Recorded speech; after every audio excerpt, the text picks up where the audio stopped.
तो दो एक्सेलरेशन पढ़े हमने। अभी यहाँ पे बारी आती है कन्वेक्टिव एक्सेलरेशन, एक लोकल एक्सेलरेशन पढ़े, और अभी यहाँ पे पढ़ेंगे हम कन्वेक्टिव एक्सेलरेशन। कन्वेक्टिव एक्सेलरेशन मतलब क्या है, यहाँ पे आप पढ़ के देखते हैं। The rate of increase of velocity with respect to changes in position of the fluid particle in flow field is called the convective. यानी पार्टिकल क्या है, फ्लो मोशन में है, उस केस में जब हम उसकी वेलोसिटी को यानी एक्सेलरेशन फाइंड आउट करते हैं, उसको हम क्या बोलते हैं, कन्वेक्टिव एक्सेलरेशन। यानी कि फॉर एग्जांपल यहाँ पे इस डायरेक्शन में फ्लूइड मूव कर रहा है, ऐसा ऐसा ऐसा इस तरह से, तो इनके क्या करते हैं, कॉनकेव बना रहा है, इनके क्या बना है, कर्व बना रहा है, तो उस हिसाब से हम उसको बोलते हैं कन्वेक्टिव एक्सेलरेशन। और एक्सेलरेशन जो जैसे कि यहाँ पे लिखा है for steady flow convective acceleration is not zero. यहाँ पे एक इंपॉर्टेंट चीज़ है, कन्वेक्टिव जब हम स्टेडी फ्लो बात करते हैं ना, तो स्टेडी फ्लो में कन्वेक्टिव एक्सेलरेशन कभी भी जीरो नहीं होता है, याद रखना। और यूनिफॉर्म फ्लो में कन्वेक्टिव एक्सेलरेशन जीरो होता है। स्टेडी फ्लो में जीरो नहीं होता और यूनिफॉर्म फ्लो में कन्वेक्टिव जीरो होता है। या फिर हम बात कर सकते हैं जैसे कि ये फॉर्मूला दिया हुआ है यहाँ पे, a is equal to u d u by d x plus v d u by d y plus डब्ल्यू d u by d z, ये फॉर्मूला दिया हुआ है। तो इस हिसाब से अगर कोई क्वेश्चन पूछा कि बताइए कि स्टेडी फ्लो है या फिर यूनिफॉर्म फ्लो है, अगर कन्वेक्टिव एक्सेलरेशन उसका अगर जीरो आता है तो वो क्या है, यूनिफॉर्म फ्लो है। अगर नॉन जीरो आता है तो वो क्या है, स्टेडी फ्लो है। क्योंकि स्टेडी फ्लो में कभी भी कन्वेक्टिव एक्सेलरेशन कभी भी जीरो नहीं हो सकता, और यूनिफॉर्म फ्लो में हमेशा convective acceleration is equal to zero ही होता है। ये चीज़ें याद रखने की है, और आई होप सो आपको समझ में आया होगा। अभी type of the flow lines, जैसे कि मैंने आपको बताया था कि यहाँ पे मैंने आपको बताया था कि हम ये भी पढ़ने वाले। हमने क्या पढ़े, लैग्रेंजियन मेथड पढ़े, यूलरियन मेथड पढ़े, और अलग अलग टाइप ऑफ एक्सेलरेशंस पढ़े यहाँ पे हमने। अभी हम पढ़ने वाले हैं that is flow lines type. तो यहाँ पे 3 तरह के फ्लो लाइन्स होते हैं। एक होता है streak line, STREAK streak line, और एक होता है पाथ लाइन, और एक होता है स्ट्रीम लाइन। ठीक है, तो इसके बारे में हम कंटिन्यू करते हैं यहीं पे। तो यहाँ पर 3 तरह के हैं, स्ट्रिक लाइन, पाथ लाइन और स्ट्रीम लाइन। तो स्ट्रिक लाइन है उसको फिलामेंट लाइन भी बोलते हैं। ठीक है, what is mean by the filament line और स्ट्रिक लाइन। क्वेश्चन पूछ सकता है कि फिलामेंट लाइन क्या होता है, स्ट्रिक लाइन क्या होता है। कोई घुमा फिरा के भी पूछ सकता है कि स्टिक लाइन और फिलामेंट लाइन में क्या फ़र्क है। मतलब पेपर की बात नहीं कर रहा हूँ, या फिर कोई भी आपसे पूछे, जनरली पूछे, तो इंटरव्यू में वगैरह पूछ सकते हैं कि स्टिक लाइन को और क्या बोलते हैं, तो उसको हम फिलामेंट लाइन बोलते हैं, याद रखना। ठीक है, ये सब इंपॉर्टेंट चीज़ें होती हैं। स्टिक लाइन, ठीक है, स्टिक लाइन मतलब देखो क्या होता है, द कर्व क्या होता है। पहली बात तो ये एक कर्व होता है that gives an instantaneous picture of location of the fluid particles which have passed through a given point is called the streak line। यानी कि क्या होता है, हम एक पर्टिकुलर लाइन के ऊपर हम जब स्टडी करते हैं, एक पर्टिकुलर पिक्चर देता है, यानी कि उसके बारे में, प्रॉपर्टी के बारे में बताता है कि उसकी वेलोसिटी कितनी है, कितनी एक्सेलरेशन है। एक पर्टिकुलर पॉइंट पे जब हम किसी चीज़ को एक्सप्लेन करते हैं, यानी कि उस लाइन को हम क्या बोलते हैं, उस कर्व को क्या बोलते हैं, उस कर्व को हम बोलते हैं स्ट्रिक लाइन, और उसको बोला जाता है फिलामेंट लाइन। ठीक है, जैसे कि यहाँ पे दिया हुआ है, the line form by the smoke particles ejected from the nozzle और smoke coming out from the chimney, a colour dye when injected into the flowing fluid and resultant colour filament line at a given location gives a streak line. ठीक है, तो यहाँ पर जैसे particular point पे हमने इस तरह से रखा, तो यहाँ पे हमको एक स्टिक लाइन मिल जाती है। यहाँ पे से फ्लो इनकी स्मोक जनरेटर है, यानी कि स्मोक जनरेट हो रहा है, यहाँ पे से नोजल है, यहाँ पे कुछ पॉइंट पे हमने डाई रख दिया और उस हिसाब से ये हो गया, तो इसको हम बोलते हैं स्टिक लाइन। आप समझ में आया होगा आपको। ठीक है, देन उसके बाद में पाथ लाइन है। पाथ लाइन नाम से ही समझ में आता है, एक पर्टिकुलर जो फ्लूइड पार्टिकल है, जब वो किसी एक पाथ को फॉलो करता है, ठीक है, एक पर्टिकुलर टाइम के लिए, the actual path followed by the fluid particle, ये क्या है, ये भी एक्चुअल पाथ है जो कि फ्लूइड पार्टिकल फॉलो करता है। It moves during the period of the time is given as the path line. ठीक है, the path line show the direction of the velocity of the same particle as successive instant of the time. इसके बारे में ज़्यादा बात नहीं करेंगे हम, तो नाम से ही समझ में आएगा पाथ लाइन क्या होता है, जो कि उसको पाथ को डिफाइन करता है एक पर्टिकुलर पॉइंट पे, पर्टिकुलर टाइम पे, जो पीरियड ऑफ टाइम पे वो जो पाथ फॉलो करता है उसको हम पाथ लाइन बोलते हैं। ठीक है, देन उसके बाद में आता है stream line. What is mean by the stream line. तो बेसिक फंडा बताओ ना, स्ट्रीम लाइन क्या होता है। स्ट्रीम लाइन एक इमेजिनरी लाइन होती है, एक पर्टिकुलर पॉइंट के ऊपर हम जो टेंजेंशियल लाइन बनाते हैं ना, जिधर से वो पास होता है, फ्लूइड पार्टिकल जो पास होते हैं उससे हम जो टेंजेंशियल लाइन बनाते हैं, उस लाइन को हम इमेजिनरी लाइन बोलते हैं, और उस इमेजिनरी लाइन को ही हम स्ट्रीम लाइन बोलते हैं। तो यहाँ पर हम देखेंगे तो यहाँ पे क्या लिखा हुआ है, the imaginary line draw in the fluid in such a way that the tangent to any point, इनके कोई भी पॉइंट के हिसाब पॉइंट पे वो क्या है, टेंजेंट होती है। ठीक है, जो पाथ फॉलो कर रही है उस पर वो क्या होती है, टेंजेंट होती है। हम ये एक्चुअली क्या है ना, ये एक इमेजिनरी लाइन है। ठीक है, एक इमेजिनेशन है ये, समझे। तो इमेजिन आपको करना पड़ेगा, ठीक है। Gives the direction of the motion, यानी कि क्या करता है, इससे हमको क्या मिलती है, डायरेक्शन ऑफ मोशन मिलती है। यानी कि फॉर एग्जांपल यहाँ पे दिया हुआ है ये दिख रही है टेंजेंशियल लाइन, यानी कि हम स्ट्रीम लाइन बोल सकते हैं उसको। ये क्या बता रही है कि फ्लूइड जो है इस डायरेक्शन में मूव कर रहा है। ये क्या बताती है, बेसिकली डायरेक्शन बताती है। तो स्ट्रीम लाइन की जो इक्वेशन है वो ये इक्वेशन होती है, that is change the displacement divided by u is dx by u is equal to dy by v is equal to dz by w, ठीक है। ये एक बेसिक फंडा होता है, ये होता है स्ट्रीम लाइन। तो हमने पढ़े क्या, स्ट्रिक लाइन पढ़े, पाथ लाइन पढ़े, स्ट्रीम लाइन पढ़े। अभी है एक स्ट्रीम ट्यूब। अभी नाम से ही समझ में आता है ना तुम्हारे को कि स्ट्रीम ट्यूब क्या होता है। स्ट्रीम ट्यूब मतलब जो स्ट्रीम लाइन से जो हम एक ट्यूब बनता है, डेट इज कॉल्ड एज, जब 3D डायमेंशन में हम ट्यूब बनाते हैं तो उसको हम बोलते हैं stream tube. The imaginary tube consist of the number of the stream line. एक इमेजिनरी ट्यूब होता है जो कि किससे बना होता है, स्ट्रीम लाइन से बना होता है, उसको हम बोलते हैं stream tube. Form of boundary surface, यानी कि क्या होता है, एक बाउंड्री सरफेस बनाता है। अभी जैसे कि हम CFD वगैरह करते हैं सॉफ्टवेयर में, तो वहाँ पे हम क्या करते हैं, नंबर ऑफ पार्टिकल्स वहाँ पे आ जाते हैं, नोड्स क्रिएट होते हैं और एक सरफेस बनती है। तो उसी तरह से जो सरफेस बनती है, जो सरफेस स्ट्रीम लाइन से मिलकर बनती है, उसको एक ट्यूब के फॉर्म में that is called as the stream tube, which doesn't permit the fluid across it is called the stream tube. यानी कि हाँ, अभी जो है ना, ये क्या करता है, ये उसको आगे परमिट नहीं करता, यानी कि जो फ्लूइड फ्लो होगा उसी एक ट्यूब में फ्लो होगा। यानी कि जो इमेजिनेशन है वो 3D है। मैं आपको आगे बताता हूँ कि यहाँ पे दिया हुआ है, ठीक है। ये देखो यहाँ पे दिया हुआ है उसने कि ये समझो ये क्या है, स्ट्रीम ट्यूब है। ये रेगुलर भी हो सकता है, इरेगुलर शेप का भी हो सकता है, यानी कि कांस्टेंट डायमीटर का भी हो सकता है, इनकांस्टेंट भी हो सकता है, ठीक है, और proportional irrespective etcetera etcetera. The shape of the steam tube changes from one instant to another because of the change in the position of the steam line. अभी जैसे यहाँ पे जैसे स्टीम लाइन की पोजीशन चेंज होगी तो उसका shape भी क्या होगा, चेंज होने वाला है। जाहिर सी बात है, जब उसका बेस ही अगर बेस ही चेंज होगा तो वो पूरी चीज़ ही बदल जाएंगी। यानी कि पूरा डिपेंड जो है वो स्ट्रीम लाइन के ऊपर डिपेंड होता है। इसके लिए उसने पहले जो है स्ट्रीम लाइन के बारे में हमको बताया कि स्ट्रीम लाइन क्या होती है। स्ट्रीम लाइन में एक इमेजिनरी लाइन होती है जो कि टेंजेंशियल होती है उसके पाथ के, जो कि फ्लूइड के मोशन को बताती है, फ्लूइड के डायरेक्शन को बताती है, direction of motion, sorry. The stream tube is generally assumed for a small cross section so that velocity will uniform throughout the section। यानी कि यहाँ पे क्या क्या बोला है, ये assume for a small cross section, यानी कि स्मॉल क्रॉस सेक्शन के बारे में बताते हैं ताकि उसके हम थ्रू आउट द सेक्शन क्या हुआ, वेलोसिटी क्या है, कांस्टेंट हो। क्योंकि यहाँ पे उसने बताया था जैसे कि स्ट्रीमलाइन चेंज होगी तो उसका शेप भी चेंज होगा, इसलिए हम एक स्मॉल पार्ट को कंसीडर करते हैं और उसके बारे में उस पर स्टडी करते हैं ताकि हमको जो वेलोसिटी की वैल्यू मिले वो भी क्या हो, कांस्टेंट हो। समझ में, आई थिंक सो आपको समझ में आया होगा। नहीं समझा तो ठीक है, कोई बात नहीं, कमेंट में बता देना, मैं और एक्सप्लेन करूँगा। ऐसा ज़रूरी नहीं कि यही पॉइंट, मतलब कोई भी पॉइंट तुमको नहीं समझेगा ना, बस मेरे को पॉइंट लिख देना और बता देना आई हैव इट्स डाउट करके लिख देना, तो मैं उसके ऊपर पूरा एक वीडियो बना दूँगा। कोई बात नहीं, पूरा वीडियो बना दूँगा उसके ऊपर, अच्छे से समझाऊँगा। अभी बहुत बड़ा चैप्टर है, इसके लिए मैंने यही बुक से पढ़ाने लिया हो, तो आपको समझ में आएगा, आई थिंक सो। अभी यहाँ पे हमने पढ़े क्या क्या पढ़े, हमने फ्लूइड लाइन्स के बारे में पढ़े, ठीक है। फ्लूइड लाइन्स के बारे में स्ट्रिक लाइन, पाथ लाइन और स्ट्रीम लाइन, ठीक है। अभी हम जो पढ़ने वाले हैं that is type of the flows. तो फ्लोज की जो टाइप है टोटल 8 टाइप्स हैं, 8 टाइप्स के फ्लोज होते हैं। तो यहाँ पे मैंने लिखा नहीं हूँ क्योंकि बहुत ज़्यादा हो जाता, तो इसके लिए मैंने यहीं पे बता रहा हूँ कि steady and unsteady flow, uniform and non uniform flow, laminar and turbulent flow, compressible और incompressible flow, rotational flow, 1, 2, 3D flow, subcritical and supercritical flow, sonic, subsonic and supersonic flow. तो इसमें से जो है ना, ये जो second है ना, uniform and non uniform flow, इसके बारे में हम और अच्छे से स्टडी करेंगे आगे। तो पहले बात तो मैं बताऊँगा क्या क्या पूरा क्या एक चीज़ें कि ये क्या होता है, स्टेडी अनस्टेडी क्या होता है, यूनिफॉर्म नॉन यूनिफॉर्म फ्लो क्या होता है, लेमिनार एंड टर्बुलेंट फ्लो क्या होता है, कंप्रेसिबल इनकम्प्रेसिबल, रोटेशनल, 1D, जो भी जितने भी यहाँ पे 8 टाइप ऑफ के फ्लो जो है ना, वो मैं यहाँ पे एक्सप्लेन करने की कोशिश करूँगा। आई होप सो आपको समझ में आएगा, ठीक है। तो पहला है स्टेडी एंड अनस्टेडी फ्लो।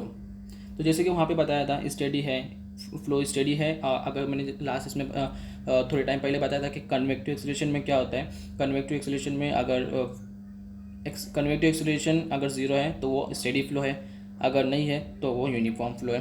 तो यहाँ पे आपका डाउट क्लियर हो जाएगा, ठीक है। तो स्टेडी फ्लो का मतलब क्या होता है? स्टेडी फ्लो का मतलब होता है जो फ्लूइड की प्रॉपर्टी होती है, जैसे कि वेलोसिटी है, प्रेशर है, फ्लूइड की जो कैरेक्टरिस्टिक है, प्रॉपर्टी, वेलोसिटी, प्रेशर, डेंसिटी, ये जो है ना चेंज नहीं होती है। Do not change with respect to time.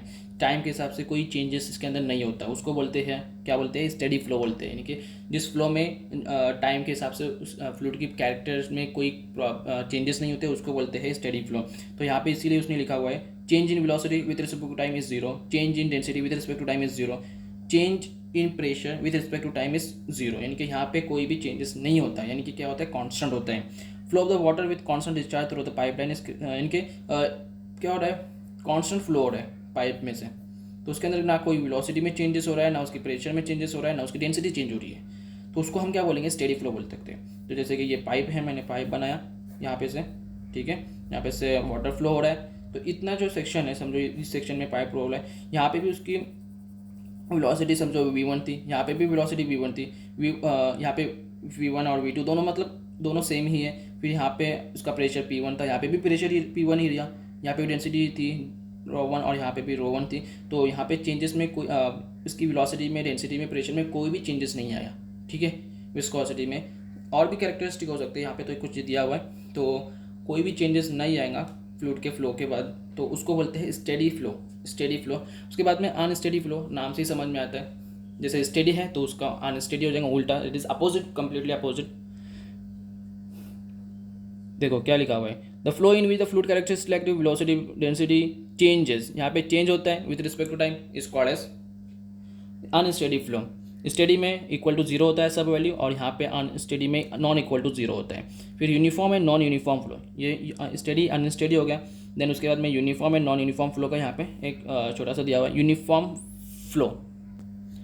तो यूनिफॉर्म फ्लो में क्या होता है एक्चुअली, यहाँ पे जो जोर दिया जाता है वो काम होता है वेलोसिटी का।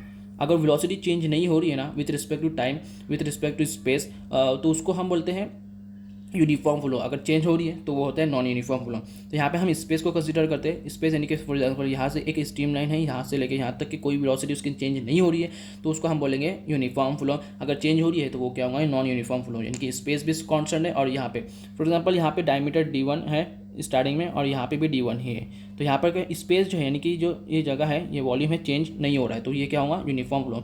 और साथ ही साथ में वेलोसिटी भी चेंज नहीं हो रही है यहाँ पे, समझना।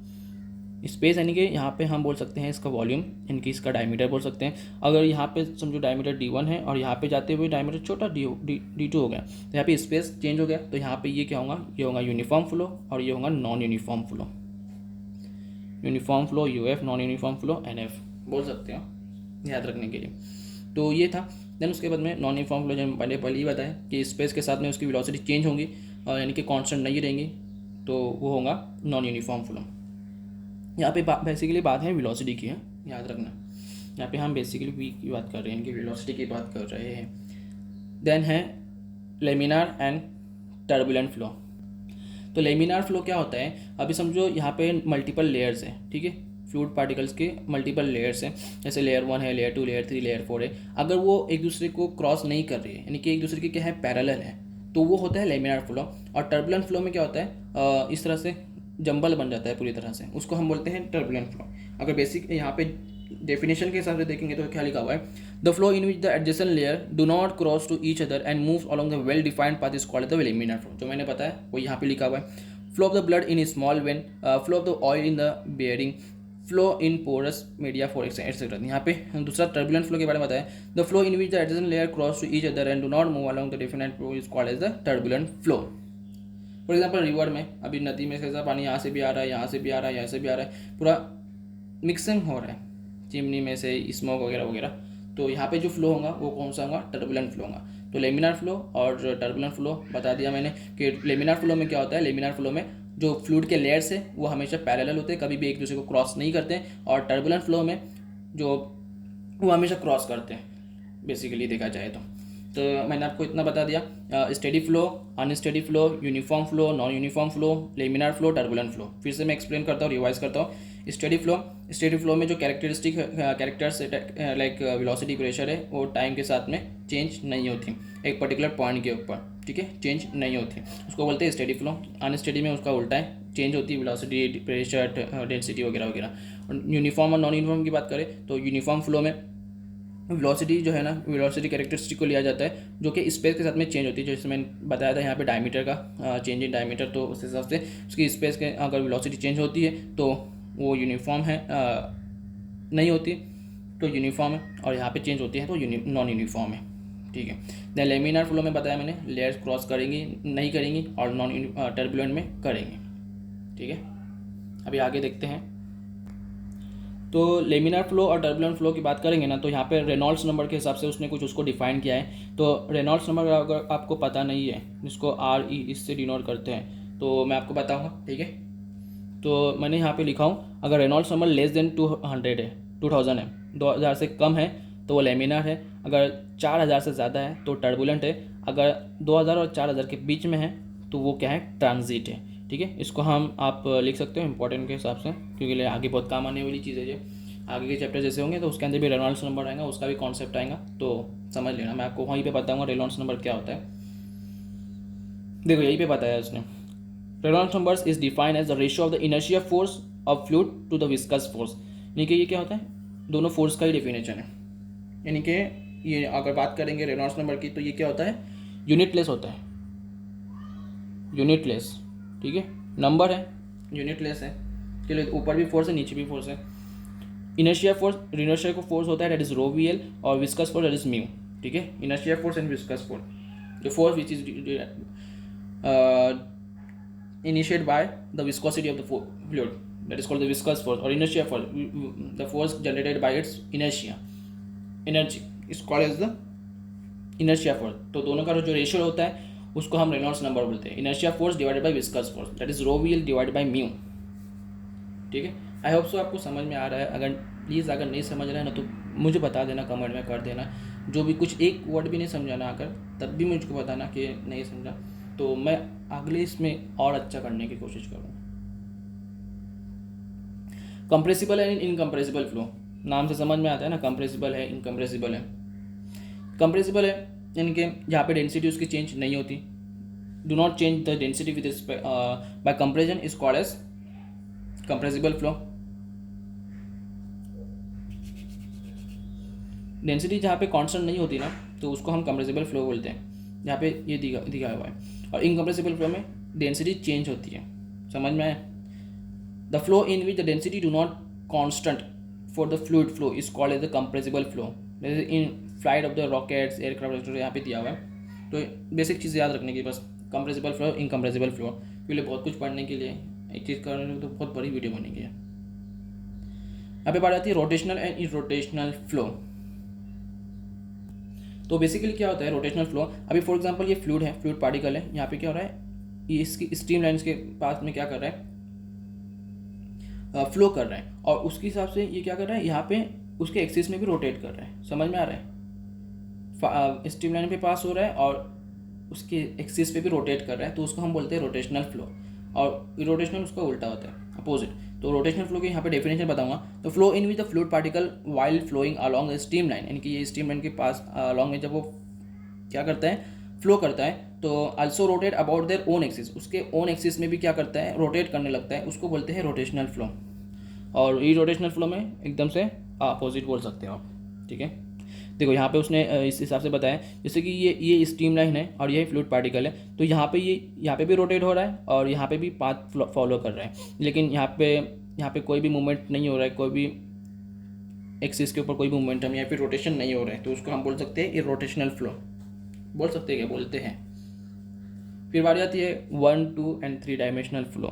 तो ये छठा टाइप है, टोटल 8 टाइप है, पता है ना आपको, मैं बताया था आपको यहाँ पे, अभी बताया था ना, type of the flows 8 types हैं, तो उसमें से ये छठा टाइप है, that is 1, 2 and 3D flow. अभी 1D है, यानी कि सिर्फ एक एक्सिस में फ्लो होगा, यानी कि 2 एक्सिस के जो वेलोसिटी है वो 0 हो जाएंगे, उसको हम बोलते हैं 1D।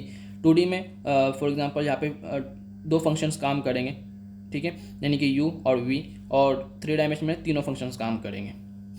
The flow in which the velocity is function of the time and one space coordinate. जो वेलोसिटी होती है सिर्फ एक ही इसके ऊपर डिपेंड होती है, तो उसको बोलते हैं 1 डायमेंशनल। 2 डायमेंशन में 2 स्पेस में 2 कोऑर्डिनेट सिस्टम के काम करेंगे, that is x and y. यहाँ पे 3 सिस्टम पे काम करेंगे, that is x y and z को 3 कोऑर्डिनेट में काम करेंगे, उसको हम बोलते हैं 1D 2D और 3 डायमेंशनल फ्लूइड फ्लो। नहीं बेसिकली भी देखा जाए ना तो 1D में सिर्फ एक पॉइंट पे फ्लो कर रहा है, 2D में सिर्फ एक डायरेक्शन में फ्लो कर रहा है, फॉर एग्जांपल एक्स डायरेक्शन में, 2D में 2 डायरेक्शन में फ्लो कर रहा है, that is x and y direction में, और 3D में जो है तीनों डायरेक्शन में फ्लूइड पार्टिकल फ्लो कर रहे हैं। तो बेसिकली ये एक ओवरव्यू हो गया 1D 2D और 3D। इसको ज़्यादा एक्सप्लेन नहीं करूँगा क्योंकि नाम से समझ में आता है आपको। तो इसका मैं आपको इमेज भी बताता हूँ, यहाँ पे एक्सप्लेन किया गया है। ये देखो 1 डायमेंशन इस डायरेक्शन में जा रहा है, 2 डायमेंशन ये दिख रहा है, और 3 डायमेंशन ये कुछ इस तरह से है। ओके, देन क्रिटिकल, सब क्रिटिकल एंड सुपर क्रिटिकल, ये 7वां टाइप है जो फ्लूइड फ्लो है। तो ये 7वां टाइप का फ्लूइड फ्लो है। तो एक है क्रिटिकल फ्लो, एक होता है सब क्रिटिकल फ्लो, और एक है सुपर क्रिटिकल फ्लो। तो यहाँ पे जो है ना सब बात होती है फ्रॉड नंबर की, दैट इज एफ से, और एक होती है मीन वेलोसिटी, उसके ऊपर डिपेंड होता है। अगर फ्रॉड नंबर इक्वल टू 1 है और इनके mean velocity is equal to rho GD है तो फ्लूइड क्या है, क्रिटिकल फ्लो है, फ्लो जो है क्रिटिकल फ्लो है। अगर फ्रॉड नंबर लेस देन 1 है तो सब क्रिटिकल, ग्रेटर देन 1 है तो सुपर क्रिटिकल, इक्वल टू 1 है तो क्रिटिकल, लेस देन 1 है तो सब क्रिटिकल, ग्रेटर देन 1 है तो सुपर क्रिटिकल। और अगर वेलोसिटी मीन वेलोसिटी अगर इक्वल टू रो GD है तो क्रिटिकल है, ग्रेटर देन रो GD है, लेस देन सब क्रिटिकल, और सुपर क्रिटिकल में ग्रेटर देन। यहाँ पे जैसे बोल सकते हैं यहाँ पे equal, less than, greater than, ये 3 चीज़ें हैं, क्रिटिकल, सब critical, super critical. Fraud number क्या होता है मैं बताता हूँ आपको, डिस्क्रिप्शन में दे दूंगा, नहीं तो फिर नेक्स्ट ट्यूटोरियल उसके ऊपर बना दूंगा छोटा सा। ओके, अब डी जो है ना वो हाइड्रोलिक डेप्थ है, जो डेप्थ होता है ना हाइड्रोलिक प्रेशर के ऊपर वो होता है। देन लास्ट जो है fluid flow, that is sonic, subsonic and supersonic flow. Sonic, subsonic and supersonic flow. तो सोनिक फ्लो में जो मैच नंबर है, Mach number is equal to होता है 1, मैच नंबर 1 होता है। सबसोनिक में जो मैच नंबर होता है वो एक रेंज में होता है, 0.4 से लेकर 1 अगर उसकी वैल्यू है तो वो सबसोनिक है, सुपरसोनिक में उससे ज़्यादा होता है। इनके फिर this flow is always greater than unity but less than 6। देखो यहाँ पे इंपॉर्टेंट चीज़ है 6। सुपरसोनिक में मैच नंबर हमेशा, ये गलत लिखा है यहाँ पे, किसने लिखा है, Mach number of this flow is always greater than 1। जो मैच नंबर होता है वो हमेशा 1 से ज़्यादा होता है, 1 से ज़्यादा होता है, और 6 से always greater than 1 but less than 6 से कम होता है। समझे, सही लिखे थे, जो भी मैं ही लिखा था शायद, ठीक है। और यहाँ पे है discharge of the rate of the flow. तो यहाँ तक क्या आपको समझ में आया क्या क्या है, मैंने आपको बता दिया क्या क्या बता दिया। फ्लूइड काइनेमेटिक्स का बेसिक कॉन्सेप्ट बता दिया, मेथड बता दिया, फिर फ्लूइड लाइन टाइप बता दिया 3 टाइप के, फिर टाइप ऑफ द फ्लोज बता दिया, ठीक है। तो यहाँ पे हमारा जो है ना कम से कम 40% चैप्टर कंप्लीट हो चुका है। कितना 40% ये चैप्टर, यानी कि फ्लूइड काइनेमेटिक्स मॉड्यूल जो है ये कंप्लीट हो चुका है। फिर भी आपको डाउट है ना तो पूछ लेना मेरे से प्लीज़। मैं बार बार क्यों पूछ रहा हूँ मालूम है, क्योंकि मुझे नहीं पता आपको समझ में आ रहा है नहीं आ रहा है, क्योंकि मैं अपनी तरफ से 100% दे रहा हूँ, समझाने की कोशिश कर रहा हूँ। और क्या पता अभी तुम कमेंट करोगे बताओगे तभी मेरे को समझ में आएगा ना क्या सही है क्या नहीं है, मतलब कैसा समझाऊँ और अच्छा कितना बताऊँ, ठीक है। तो आगे बढ़ते हैं, अभी हम डिस्चार्ज के बारे में बात करेंगे। What is mean by the discharge. Discharge को डिनोट करते हैं क्यू से बेसिकली, ठीक है। मैं यहाँ पे बता देता हूँ, यहाँ पे दिया हुआ देखो, discharge is equal to Q is equal to AV, that is volume per unit time. तो constant of the fluid flow per unit second, यानी कि 1 सेकंड में कितना फ्लूइड फ्लो होता है और डिस्चार्ज होता है उसको हम बोलते हैं, यानी कि कितना volume of the fluid flow हो रहा है 1 सेकंड में उसको हम डिस्चार्ज बोलते हैं। या फिर रेट ऑफ द फ्लो, कितनी स्पीड में मतलब फ्लूइड डिस्चार्ज हो रहा है उसको हम बोलते हैं डिस्चार्ज या फिर रेट ऑफ द फ्लो, और उसको डिनोट करते हैं क्यू से। और यहाँ पे जैसे मैंने बताया Q is equal to volume per unit time, that is equal to AV। याद रखना ये आगे काम आने वाला है, क्योंकि जब हम पढ़ेंगे ना कंटिन्यूटी इक्वेशन, तो कंटिन्यूटी इक्वेशन भी यही होती है, A1V1 is equal to A2V2। That is जो क्यू जो डिस्चार्ज वैल्यू होती है वो क्या होती है, कांस्टेंट होती है। आगे पढ़ूंगा मैं, अभी पढ़ाने की ज़रूरत नहीं है, बता दिया मैंने। फिर control volume and control surface, एक बहुत इंपॉर्टेंट चीज़ है कंट्रोल वॉल्यूम और कंट्रोल सरफेस। क्या होता है कंट्रोल वॉल्यूम? मतलब एक जो फ्लूइड है, जैसे कि ये क्या है, एक कंटेनर है, यानी कि फॉर एग्जांपल ये पाइप है, इसका शेप कुछ इस तरह से है, यहाँ पे डायमीटर अलग है, यहाँ पे डायमीटर अलग है, जैसा भी है। तो यहाँ पे से फ्लूइड इंटर हो रहा है, यानी कि एनर्जी इंटर हो रही है, यहाँ पे से आउट जा रहा है, यानी कि ये इनपुट है या आउटपुट है। तो इसके बीच में ये जो है ना, जितना भी है, ये जो है ना, इसको जो हम बोलते हैं ना, इसको फ्लक्स रीजन बोलते हैं। क्या बोलते हैं? ये जो पाइप के बीच में जो जो स्पेस है, जो वॉल्यूम है, उसको हम ये बोलते हैं, क्या बोलते हैं? फ्लक्स रीजन बोलते हैं। और जो यहाँ पे इनसाइड जो सरफेस है उसको हम कंट्रोल सरफेस बोलते हैं। ठीक है, कंट्रोल सरफेस बोलते हैं, या और जो वॉल्यूम जो होता है उसके अंदर, उसको कंट्रोल वॉल्यूम बोला जाता है। तो यहाँ पे से जब पास होता है ना, इस कंट्रोल वॉल्यूम के अंदर, इस कंट्रोल वॉल्यूम के अंदर की बात कर रहा हूँ मैं, इस कंट्रोल वॉल्यूम के अंदर जो फ्लूइड की वेलोसिटी, जो फ्लूइड का मास, जो मोमेंटम, जो एनर्जी, जो भी चेंजेस होते हैं, जो भी इसके अंदर चेंज होते हैं, उसको हम फ्लक्स बोलते हैं। मास फ्लक्स, अगर मास चेंज हो रहा है तो मास फ्लक्स, मोमेंटम चेंज हो रहा है तो मोमेंटम फ्लक्स, एनर्जी चेंज हो रही है तो एनर्जी फ्लक्स, जो भी चेंज हो रहा है, जो भी कैरेक्टरिस्टिक प्रॉपर्टी चेंज हो रही है फ्लूइड की, तो उसको हम फ्लक्स के आगे लगा जाते हैं। क्या लगाते हैं? फ्लक्स लगाते हैं आगे। तो जैसे कि यहाँ पे मास चेंज हो रहा है, तो इसके अंदर की बात कर रहा हूँ, ये सिर्फ जो एरिया है, इस एरिया के ऊपर, यानी कि जो कंट्रोल वॉल्यूम है, इस वॉल्यूम के अंदर जो भी प्रॉपर्टी चेंज होती है उसको हम फ्लक्स के नाम से डिनोट करते हैं। ये पूरा जो है कंट्रोल वॉल्यूम है। और ये जो सरफेस है, ये जो सरफेस बन रही है, ये क्या है? कंट्रोल सरफेस है। सरफेस अलग होता है, कंट्रोल वॉल्यूम अलग होता है। ये तो समझ में आया होगा। तो यही चीज़ है, आई होप सो आपको समझ में आया होगा। तो यहाँ पे मैं डेफिनेशन के हिसाब से भी बताने की कोशिश करूँगा। A control volume is defined as a indefinite volume fix in the space, यानी कि जो वॉल्यूम है वो क्या है? फिक्स होती है, जहाँ पे फ्लूइड फ्लो करता है, उसको हम बोलते हैं कंट्रोल वॉल्यूम। और कंट्रोल सरफेस का दिया हुआ नहीं है, लेकिन फिर भी समझ में आ गया होगा, जैसे मैंने बता दिया आपको। Then continuity equation. तो कंटिन्यूटी इक्वेशन में कुछ अजम्पशंस होते हैं। कंटिन्यू इक्वेशन में पहला अजम्पशन होता है फ्लूइड क्या होना चाहिए? स्टेडी होना चाहिए। जैसे कि मैंने आपको बताया था स्टेडी फ्लो का कंसेप्ट क्या होता है पीछे पहले ही।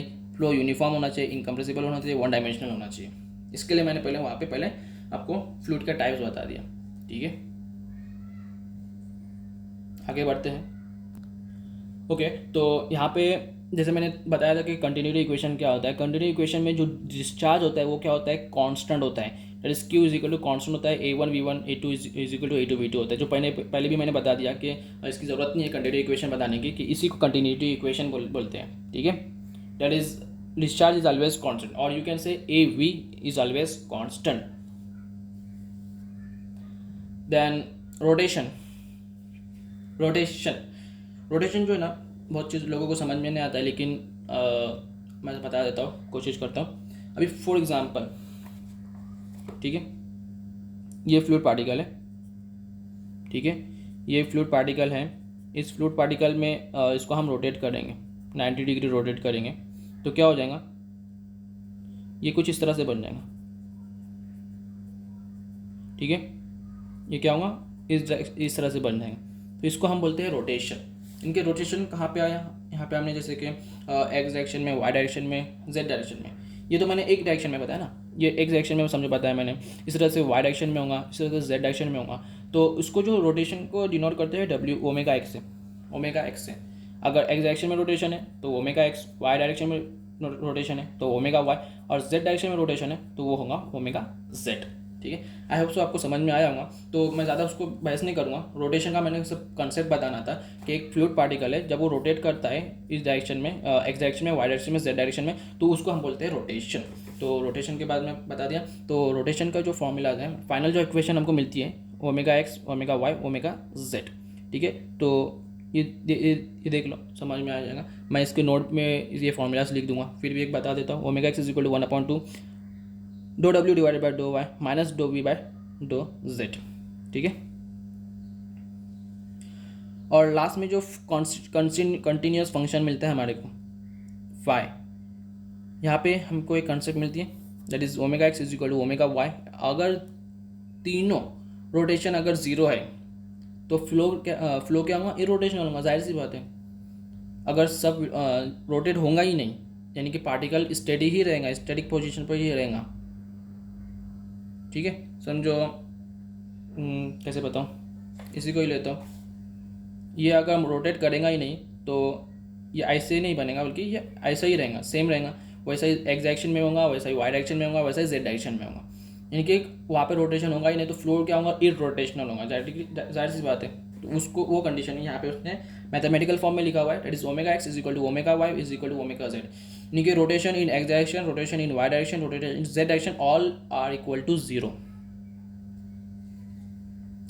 देन बारी आती है सर्कुलेशन की और वर्टिसिटी की, ठीक है। सर्कुलेशन और वर्टिसिटी ये बहुत इंपॉर्टेंट चीज़ है। सर्कुलेशन, तो सबसे पहली बात तो सर्कुलेशन होता क्या है। बेसिकली सर्कुलेशन क्या होता है मालूम है, मैं बता देता हूँ। यहाँ पे समझो एक कर्व है, अभी कर्व में कैसा भी बना सकता हूँ, ठीक है। ये भी कर्व है, ये भी कर्व है, ये भी कर्व है। तो इसके यहाँ पे जो कर्व है ना, यहाँ पे जो इस कर्व के अराउंड जब फ्लूइड फ्लो करता है, अलॉन्ग फ्लो करता है, इनकी फ्लूइड ऐसा फ्लो कर रहा है, दिख रहा है, समझो इस डायरेक्शन में फ्लो कर रहा है फ्लूइड, तो उसको हम बोलते हैं सर्कुलेशन। क्या बोलते हैं इसको, सर्कुलेशन बोला जाता है। और सर्कुलेशन को डिनोट करते हैं वो इस, ये उसकी साइन है, एल बोल सकते हैं या फिर उल्टा एल बोल सकते हैं, जो भी बोलना है बोलो, लेकिन ये सर्कुलेशन की साइन होती है, ठीक है। देखो यहाँ पे दिया हुआ है सर्कुलेशन की साइन, यहाँ पे ऐसी दी होती है। और यहाँ पे मतलब इसके इस कर्व के अलॉन्ग जब फ्लूइड पार्टिकल मूव करता है, यानी कि फ्लूइड मोशन करता है, तो उसको हम बोलते हैं सर्कुलेशन। और जो वॉल्यूम बना है ना यहाँ पे, जितना यहाँ पे ये जो, हाँ एक बात और, ये जो कर्व है ना, ये क्लोज्ड होना चाहिए हमेशा। क्या होना चाहिए, क्लोज्ड कर होना चाहिए, तभी हमको वॉल्यूम मिलेगा। तो ये जो वॉल्यूम बनता है हमारे पास में, तो इस वॉल्यूम को ही हम क्या बोलते हैं, वर्टिसिटी बोलते हैं। क्या बोलते हैं, वर्टिसिटी। और वर्टिसिटी को जो नोटेशन है कुछ इस तरह से है, ठीक है। वर्टिसिटी का जो नोटेशन है वो कुछ इस तरह से है, याद रखना। ये उसका नोटेशन होता है, मेरे को सही से बनाते नहीं आता, लेकिन मैं ऐसा ही बनाता हूँ, याद रखना। ये इस वर्टिसिटी का नोटेशन है। ये क्या है, सर्कुलरिटी का है, और ये जो है वर्टिसिटी का है। सर्कुलरिटी और वर्टिसिटी, ये उसका नोटेशन है। तो मैं आगे बता देता हूँ। यहाँ पे उसने बताया है एक्चुअली, यहीं पे बता देता हूँ मैं। देखो यहाँ पे जैसे कि ये कर्व है, यहाँ पे से ये पास कर रहा है, तो उसको हम बोलते हैं सर्कुलेशन। और यहाँ पे वर्टिसिटी, यानी कि जो एरिया कर्व बन रहा है क्लोज जो ये है, उसी को हम क्या बोलते हैं, वर्टिसिटी, ठीक है। इसको हम जो डिवाइड करेंगे सर्कुलेशन को, तो उससे हमको मिलेगा वर्टिसिटी, ठीक है। सॉरी, एरिया नहीं बल्कि एरिया जो डिवाइड हो रहा है वो, circulation divide by area, basically called as vorticity. Steam function and velocity function, अब ये जो है ना बहुत इंपॉर्टेंट है, स्टीम फंक्शन और वेलोसिटी फंक्शन। स्टीम फंक्शन को साई से डिनोट करते हैं, ये नोटेशन है उसका। और जो वेलोसिटी फंक्शन है उसको फाई से डिनोट करते हैं, ठीक है। वेलोसिटी फंक्शन फाई और स्टीम फंक्शन साई।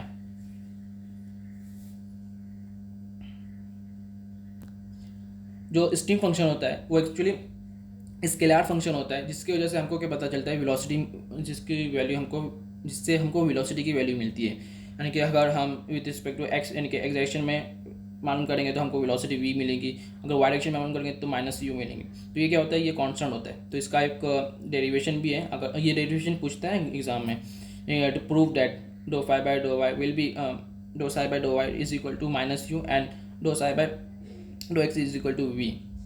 यानी कि change in scalar function steam function with respect to x direction is equal to velocity v, that is velocity in what, velocity in y direction. तो ये याद रखना, ये important है। ये मगअप कर लो या फिर कुछ भी कर लो, लेकिन ये दो चीज़ें याद रखना स्टीम फंक्शन के लिए। ये क्या है कि स्केलर फंक्शन है, जिससे हमको क्या मिलती है, वेलोसिटी मिलती है, वेलोसिटी की वैल्यू मिलती है, ठीक है। तो मैं अभी उसको बताऊंगा नहीं। अगर हम यहाँ पे दिया हुआ है कंटिन्यूटी इक्वेशन 2 डायमेंशनल फ्लो के लिए in term of the steam function के हिसाब से अगर बात करेंगे तो ये हमारे को कंटिन्यूटी इक्वेशन मिलती है। ये क्या है, कंटिन्यूटी इक्वेशन है, उसको लैप्लास इक्वेशन भी बोलते हैं, ठीक है। That is called the Laplace equation for that is for stream function के लिए, that is dou square psi by dough x square plus dou square psi by dough y square will be equal to 0। That is called the continuity equation for 2D flow in term of the steam function। यहाँ पे कुछ property दिए हुए steam function के, अगर बोलते हैं अगर स्ट्रीम फंक्शन क्या करता है, लेप्लास इक्वेशन को सेटिस्फाई करता है तो फ्लो क्या होता है, ये रोटेशनल होता है। तो ये सब जो इंपॉर्टेंट पॉइंट्स है ना, ये बहुत इंपॉर्टेंट है। ये छोटे छोटे जो पॉइंट है ना, अगर इरोटेशनल है तो लेप्लास इक्वेशन इक्वल टू को सेटिस्फाई करेगा। तो अगर इस कंडीशन में दिया जाएगा तो एग्जाम में ऐसे ही पूछता है, कभी स्ट्रीम फंक्शन देता है, कभी स्टेडी फ्लो भी देता है। तो उस हिसाब से हमारे को क्या करना होता है, कंसीडर करना होता है और फाइंड आउट करना होता है। ये बहुत बहुत इंपॉर्टेंट चीज़ है, समझे। तो ये हो गया प्रॉपर्टीज़ में बताया गया। तो stream function exist if it is possible case of fluid flow विच में रोटेशनल और इरोटेशनल। अगर स्ट्रीम फंक्शन है तो वो पॉसिबल है कि वो फ्लूइड रोटेशनल भी हो सकता है, इरोटेशनल भी हो सकता है। अगर वो लेप्लास इक्वेशन को सेटिस्फाई करता है तो वो इरोटेशनल है। बस इतना यहाँ पे बताया हुआ है। और एक्सप्लेनेशन चाहिए तो कमेंट करो, मैं और उसको अच्छे से एक्सप्लेन करूँगा। देन वेलोसिटी पोटेंशियल फंक्शन, जैसे मैंने बताया फाई, ये psi that is stream function, that is potential function, that is phi. यहाँ पे भी क्या है, ये भी क्या है कि स्केलर फंक्शन है जिसका जो निगेटिव डेरिवेटिव होता है ना, हमेशा इसका हमेशा निगेटिव डेरिवेटिव लेना है हमारे को। Negative derivative with respect to direction, कोई भी डायरेक्शन से हमको मिलेगा तो उससे हमारे को वेलोसिटी मिलेगी। अगर u है, v है, w है, तो u is equal to minus dou phi by dough x, v है तो v is equal to minus dou phi by dough y, w है w is equal to minus dou phi by dough z. ठीक है, ये एक basic सा ये है। और यहाँ पे से हमारे को लेप्लास इक्वेशन मिलती है, याद रखना, ये बहुत इंपॉर्टेंट इक्वेशन है। लेप्लास इक्वेशन, सबका addition, square root of addition equal to zero is called the Laplace equation for potential function, that is phi. इतना याद रखना। तो पोटेंशियल फंक्शन की कुछ प्रॉपर्टीज हैं, अगर एग्जिस्ट करता है तो फ्लूइड क्या होगा, इरोटेशनल होगा। याद रखना, यहाँ पे इरोटेशनल और रोटेशन दोनों केस था, लेकिन यहाँ पे फाई के केस में यानी कि पोटेंशियल फंक्शन के केस में सिर्फ एक ही केस है, दैट इज वो इरोटेशनल होगा। अगर वो सेटिस्फाई करता है लेप्लास इक्वेशन को तो वो फ्लो जो होगा क्या होगा, इनकम्प्रेसिबल होगा। इनकम्प्रेसिबल इरोटेशनल फ्लो, यहाँ पे सिर्फ इरोटेशनल फ्लो है और यहाँ पे इनकम्प्रेसिबल रोटेशनल फ्लो है। दोनों में डिफरेंस होता है, मैं उसको बताऊंगा क्या चीज़ है। तो फिर दोनों के रिलेशंस दिए हुए हैं कि यहाँ पे इसको याद कर लो, याद रखना इसको। Stream function, sorry, potential function और स्ट्रीम फंक्शन दोनों में कुछ रिलेशन है, तो ये रिलेशन है, देख लेना। आखिर में तुमको एक नोट्स की PDF बना के भेजूंगा मैं, डिस्क्रिप्शन में उसकी लिंक दूंगा, वहाँ से आप डाउनलोड कर लेना। ठीक है, अगर लिंक नहीं मिल रही है ना तो वो कमेंट करना, मैं फिर से मतलब करूँगा, क्योंकि कभी कभी वो लिंक जो है ना एक्सपायर हो जाती है, कुछ एरर आ जाते हैं तो लिंक एक्सपायर हो जाती है, इसीलिए।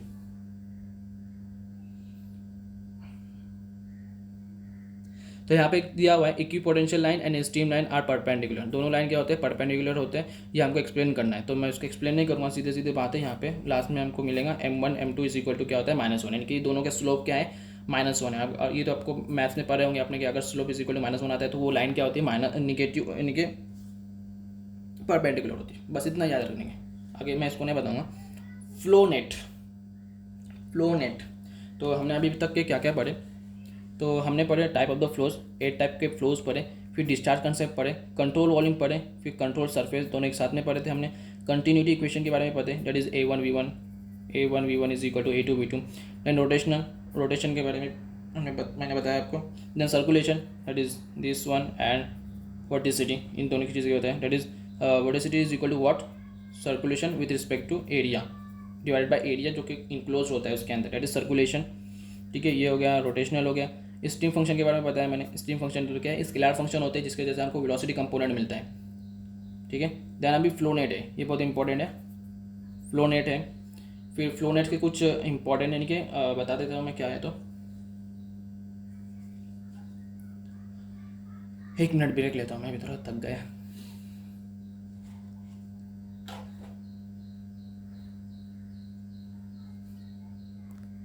तो बेसिकली फ्लो नेट क्या होता है, अभी नेट मतलब क्या होता है, जाली तो आपको पता ही होंगे ना। नेट यानी जाली, मकड़ी की जाली होती है, मच्छी पकड़ने की जाली होती है, फंदा होता है, उस हिसाब से उसको नेट बोलते हैं। तो फ्लो नेट मतलब क्या होता है, यहाँ पे हमारे पास में स्ट्रीम लाइन है, स्ट्रीम फंक्शंस की लाइन से, और एक है पोटेंशियल लाइन है। ओके, स्ट्रीम लाइन है और इक्विपोटेंशियल लाइन है, दोनों को हम जब मिलाते हैं यानी कि जो है ना, इसमें हमेशा क्या होते हैं, दोनों परपेंडिकुलर होते हैं। और बहुत सारे स्ट्रीम लाइन और इक्विपोटेंशियल लाइन के मिलने से एक नेट बनता है, यानी कि एक जाला बनता है, उसी को हम क्या बोलते हैं, फ्लो नेट बोलते हैं, और ग्रिड भी बोल सकते हैं उसको।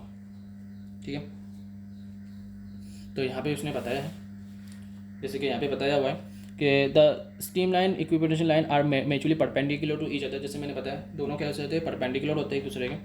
कैसे होते हैं, दोनों परपेंडिकुलर होते हैं, याद रखना। ऐसे परपेंडिकुलर होते हैं, तो उससे जो ये मिलता है उसको बोलते हैं flow rate. The stream line are so space that flow Q is same between the ई सक्सेसिव पेयर ऑफ लाइन, यानी कि यहाँ पे भी फ्लो सेम रहेगा, यहाँ पे भी सेम रहेगा, यहाँ पे भी सेम रहेगा, यहाँ पे भी सेम, यहाँ पे भी सेम, यहाँ पे भी सेम। हर जगह पे जो फ्लो की स्पीड है यानी कि क्यू फ्लो रेट यानी कि फ्लो डिस्चार्ज जिसको मैंने बताया था यहाँ पे discharge that is Q A1 V1 will be equal to जो भी है, तो वो जो हमेशा क्या होता है कांस्टेंट होता है, याद रखना है। इनके सेम होता है, हो सकता है नहीं होता है। The stream line in flow net show the direction of the flow, यानी कि जो स्ट्रीम लाइन होती है, जैसे स्ट्रीम लाइन क्या ये जो है ना, ये सब क्या है स्ट्रीम लाइन से, याद रखना स्ट्रीम लाइन से यहाँ पे बताया हुआ भी है, ये क्या है स्ट्रीम लाइन से, जो कि क्या करती है फ्लो के डायरेक्शन को शो करती है, direction of the flow and equipotential line join the points the equal velocity potential function. Okay, जो भी है, तो कंडीशन दिए हुए कुछ यहाँ पे दिया हुआ है, the flow should be study, flow क्या होना चाहिए स्टडी होना चाहिए। अभी मैंने पहले ही बताया था स्टडी मतलब क्या होता है, उसकी characteristic with respect time change नहीं होती, उसको बोलते हैं steady flow. Pattern will remain constant, यानी कि जो ये पैटर्न जो होता है वो हमेशा क्या होता है कॉन्स्टेंट होता है, ये हमारा एक कंडीशन है, कंडीशन रखी हुई है यहाँ पे। देन यहाँ पे the flow should be irrotational which has negligible viscosity, यानी कि यहाँ पे फ्लूइड क्या होता है इरोटेशनल होना चाहिए, उसके अंदर विस्कोसिटी ज़रा भी नहीं होना चाहिए, यानी कि स्ट्रीम लाइन के हिसाब से वो अलग अलग इसमें नहीं क्लोज में नहीं जाना चाहिए, रोटेट नहीं करना चाहिए। Flow net should not be govern by the gravity force to maintain the fix pattern to flow, यानी कि उसके ऊपर ग्रेविटी का इफेक्ट नहीं होना चाहिए, ग्रेविटी के हिसाब से चेंज नहीं होना चाहिए, ये एक कंडीशन है। तो तीन कंडीशन है, तीन कंडीशन में पहला कंडीशन क्या था स्टेडी होना चाहिए, रोटेशनल होना चाहिए, और एक लास्ट वन इस ग्रेविटी फोर्स के ऊपर इफेक्ट नहीं पड़ना चाहिए, क्योंकि हम फ्लो मोशन पढ़ रहे हैं, हम उसके काइनेमेटिक्स पढ़ रहे हैं, क्या पढ़ रहे हैं फ्लूइड काइनेमेटिक्स पढ़ रहे हैं, मॉड्यूल का नाम ही फ्लूइड काइनेमेटिक्स है, और फ्लूइड काइनेमेटिक्स में हम फोर्स का ग्रेविटी फोर्स के ऊपर हम उसका इफेक्ट नहीं पड़ते, उसको हम कंसिडर ही नहीं करते। पहले ही इसमें बताया था, स्टार्टिंग में ही वीडियो के पहले बताया था मैंने फ्लूइड काइनेमेटिक्स के बारे में।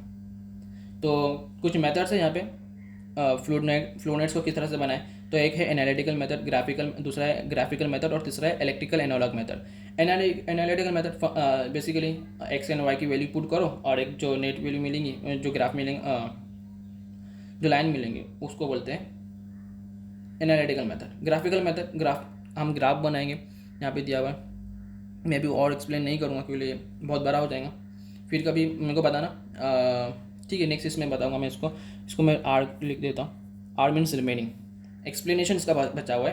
तो कंसेप्ट तो समझ में आया ना कि फ्लो नेट क्या होता है। फ्लो नेट मतलब एक तरह का नेट होता है, ग्रिड होता है, जो कि स्ट्रीम लाइन जो कि इक्विपोटेंशियल लाइन्स और स्ट्रीम लाइन्स से मिलकर बना हुआ होता है, और वो दोनों क्या होते हैं हमेशा एक दूसरे के परपेंडिकुलर होते हैं, ठीक है। तो ये सब कांस्टेंट है C1 C2 C3 C4, ये फाई का कांस्टेंट है, और ये साई के कांस्टेंट है C1 C2 C3 C4, ठीक है। कांस्टेंट क्यों लिखा है, क्योंकि वहाँ पे कांस्टेंट ही होना चाहिए ना, या कंडीशंस दी हुई हमारे को, फ्लो क्या होना चाहिए स्टडी होना चाहिए। तो ये ग्राफिकल मेथड मैं कभी और बताऊंगा।